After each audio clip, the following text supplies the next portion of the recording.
दोस्तों, कैसे हैं आप लोग। स्वागत है आप लोगों का मेरे नई वीडियो में। तो दोस्तों, मैं आप लोगों को बताऊंगी कि मेरी शादी वाले दिन क्या हुआ था।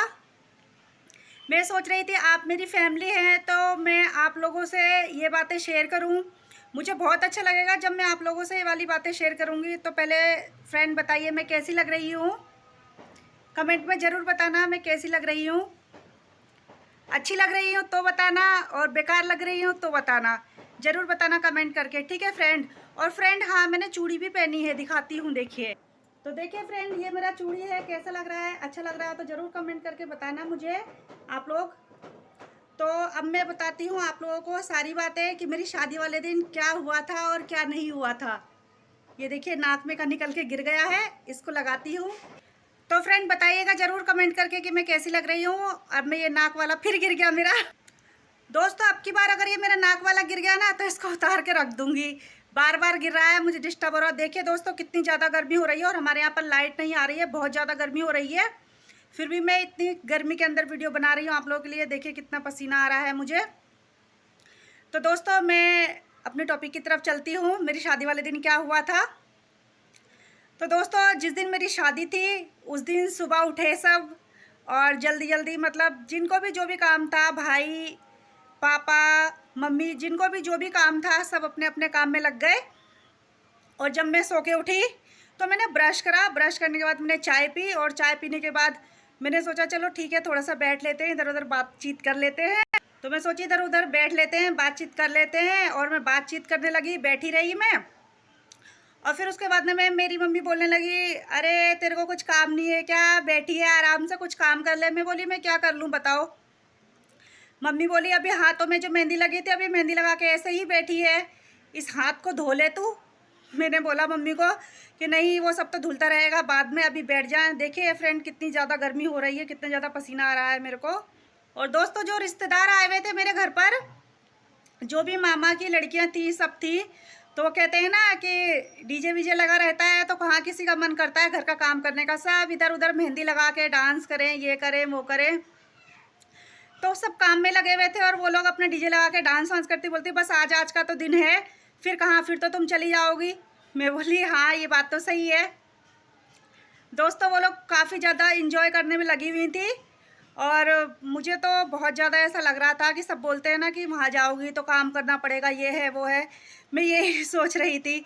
लेकिन मेरी मम्मी यही बोली थी कि हर एक औरत के जीवन में ये जो वक्त आता है, ये बहुत अच्छा वक्त होता है।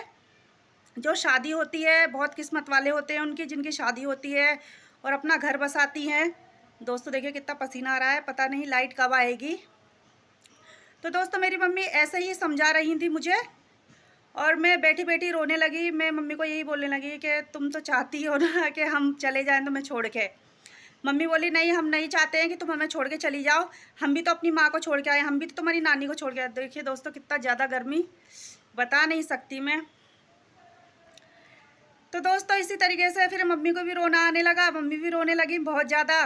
बस फिर मैं बता नहीं सकती आप लोगों को, घर में एकदम ऐसा मंज़र हो गया जैसे कि पता नहीं क्या हो गया हो। भाई लोग भी खूब रोने लगे, पता नहीं, मैं बता नहीं सकती अब आगे, मुझे खुद को रोना आ रहा है। उसके बाद क्या हुआ दोस्तों, मैं आपको बताती हूँ। उसके बाद दोस्तों, जो मेरी मामी हैं, हमारी मामी जो हैं, वो कहने लगी कि हाँ रहने दो, झूठ मूठ में रो रही हो, और वहाँ जाओगी तो सब चुप हो जाओगी, खाओगी पियोगी, आराम से रहोगी।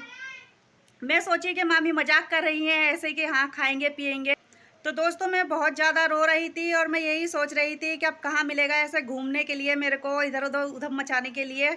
ये सोच सोच कर मैं रो रही थी। और सब बोलते हैं ना, लेकिन जब फाइनली बारात आ गई और जब मेरी विदाई का वक्त हुआ तो घर में एकदम मातम सा छा गया और बहुत ज़्यादा रोने लगे सब। दोस्तों, मुझे बहुत पसीने आ रहे हैं, क्या करूं, गर्मी हो रही है बहुत ज़्यादा। और दोस्तों, मैं बता नहीं सकती वो मंज़र कैसा था। और फाइनली मेरे हस्बैंड जी आए गाड़ी लेके, और मुझे विदा करा के फिर उड़ा के लेके आ गए एकदम। और यहाँ पे आने के बाद जो मंज़र था वो मैं आप लोगों को बताऊंगी, वीडियो में ऐसी बनी रही है। और मेरे चैनल पर नया है तो चैनल को सब्सक्राइब करना ना भूलें, लाइक कमेंट शेयर करें मेरी वीडियो को, और सब्सक्राइब जरूर कर लें। उसके बाद क्या होता है मैं बताती हूँ, सब्सक्राइब कर लीजिए चैनल को। और फ्रेंड, मेरा ये जो मैं वीडियो बना रही हूँ, मेरे वीडियो बनाने का मकसद ये है कि सब मुझसे पूछते हैं कि भाभी जी आपकी शादी हो गई है क्या, भाभी जी आपकी शादी हो गई है। तो मैं इस वीडियो के माध्यम से बताना चाहती हूँ आप लोगों को, मेरी शादी हो गई है और मेरे 2 बच्चे भी हैं और मेरे दोनों बच्चे पढ़ने जाते हैं और मेरे बच्चे बहुत प्यारे बच्चे हैं, मेरा बहुत कहना मानते हैं, मेरा बहुत ख्याल रखते हैं, बहुत अच्छे हैं मेरे दोनों बच्चे। तो फिर क्या होता है, आप लोगों को पता चल ही गया होगा कि हाँ मेरी शादी हो गई है, क्योंकि बहुत सारे जने पूछ रहे थे, इसलिए मैंने सोचा एक वीडियो बना कर डाल देती हूँ, आप लोगों को पता भी चल जाएगा और थोड़ी सी बातें भी शेयर कर लूँगी आप लोगों के साथ। तो फिर क्या होता है, मतलब मेरी विदाई हो जाती है और मैं मेरे ससुराल आ जाती हूँ। चैनल को तो सब्सक्राइब कर लिया है ना फ्रेंड लोग आपने, नहीं क्या है तो आप कर लीजिए, अपनी भाभी जी को सपोर्ट कीजिए दोस्तों।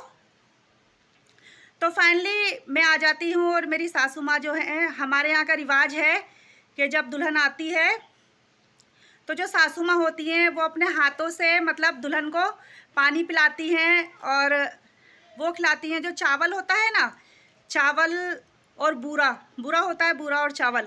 तो मेरी सासू माँ हैं, उन्होंने मुझे अपने हाथ से मतलब ऐसे चम्मच से भी खिलाया था और हाथ से भी खिलाया था। हमारे यहाँ का रिवाज है, दुल्हन गाड़ी में से उतरेगी और जो सास होंगी घर की जो सदस्य होती हैं, बड़ी मतलब सास होती हैं या जेठानी होती हैं, वो अपने हाथों से मतलब चावल और बूरा खिलाती हैं और अपने हाथों से पानी पिलाती हैं और बहुत सारी दुआएं देती हैं, बहुत सारी दुआएं देती हैं नई दुल्हन को। तो इसी तरीके से मुझे भी बहुत सारी दुआएं दी थी मेरी सासू माँ ने। और आज मेरी सासू माँ नहीं है इस दुनिया में, तो मुझे बहुत याद आती है उनकी, बहुत अच्छी थी वो, बहुत ज़्यादा अच्छी थी। और फिर उसके बाद में रूम के अंदर हम लोग देखे, बहुत ज़्यादा सजावट थी, फूल थे रूम में। जो पर्सनली मेरा रूम था ना दोस्तों, उसके अंदर इतनी सजावट हो रही थी, आपको सारी बात बताऊंगी सारी बात बताती हूँ आप लोगों को भी लग रहा होगा कि जल्दी जल्दी बताओ, तो बताती हूँ। रूम के अंदर इतना ज़्यादा रूम सजा रखा था और रूम के अंदर इतने सारे गुलाब के फूल और पता नहीं किस किस चीज़ के फूल थे, इतना तो मुझे याद भी नहीं है। और जैसे मैं रूम के अंदर, हमारी जो ननद हैं वो लेकर गई मुझे रूम के अंदर और ले जाकर उन्होंने बेड बहुत अच्छा सजा रखा था, बहुत अच्छा डेकोरेट कर रखा था बेड को, मतलब बहुत अच्छा सजा रखा था। लेके गई मुझे रूम के अंदर और ले जाके उन्होंने मुझे बेड पे बिठा दिया। और फिर हमारे यहाँ पर ये भी रिवाज है मतलब मेकअप वेकअप करने का। तो वापस से उन्होंने मेरे बाल वाल खोले। अब बाल वाल खोलने के बाद में उन्होंने मुझसे कहा कि भाभी आपके बाल तो बहुत लंबे बहुत बड़े हैं, क्या लगाती हैं आप। फिर मैंने उनको बताया नहीं मैं कुछ भी नहीं लगाती, मेरी अम्मी मतलब मम्मी जो है वही बालों का ख्याल रखती थी। क्योंकि मैं दोस्तों शादी से पहले मैं मतलब कुछ भी नहीं करती थी, बाल भी ऐसे ही रहते थे। तो मम्मी कहती थी ऐसे ही घूमती रहती है, तेरे को बिल्कुल भी नहीं है, बालों का ख्याल नहीं रखती। तो मैं उनको बता दी सारी बात कि मेरी मम्मी ही ख्याल रखती है मेरे बालों का। वो कहने लगी अच्छा जी। उन्होंने मेरे बाल भी खोले, फिर वो चोटी बनाई उन्होंने मेरी। चोटी बनाने के बाद में मुंह धुलवाया, फिर उन्होंने फिर cream, face powder, liner, mascara, lipstick मतलब सब कुछ लगाया उन्होंने मेरे। कितनी गर्मी हो रही है दोस्तों, लाइट आ जाए जल्दी से। और सब लगाने के बाद में मेरा बहुत अच्छा मेकअप करा उन्होंने, बहुत अच्छा मेकअप करा।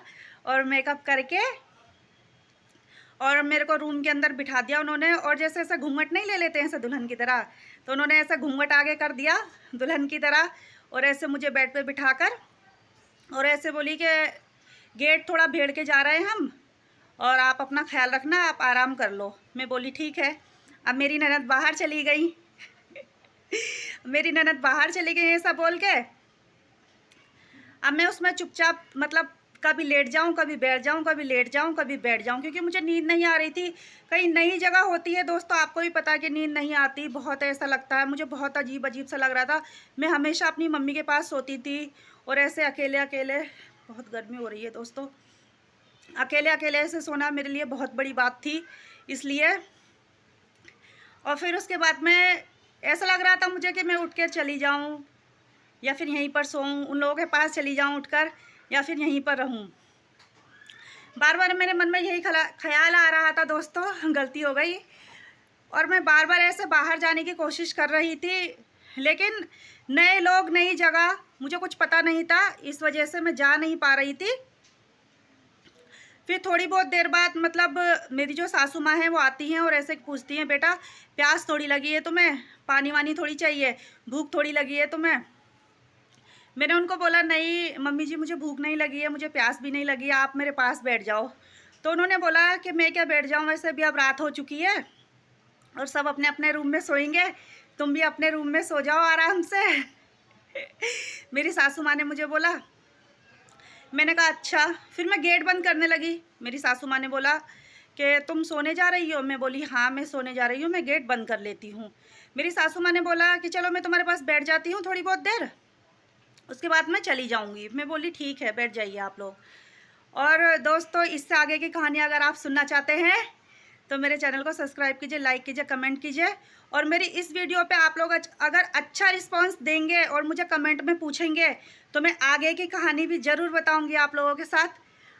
आपकी भाभी अपनी ज़िंदगी के हर एक कहानी शेयर करेगी आपके साथ कि आगे क्या हुआ था, क्या नहीं हुआ था। मेरी इस वीडियो पे आप लोग अच्छा रिस्पांस देंगे और मुझसे पूछेंगे तो मैं ज़रूर आपको सारी बातें बताऊँगी दोस्तों कि मेरी शादी वाले दिन क्या हुआ था। ठीक है दोस्तों, तो मिलते हैं अगली वीडियो में। चैनल पर नया है तो चैनल को सब्सक्राइब कीजिए, लाइक कीजिए, कमेंट कीजिए। ठीक है दोस्तों, मिलते हैं अगली वीडियो में। बाय दोस्तों।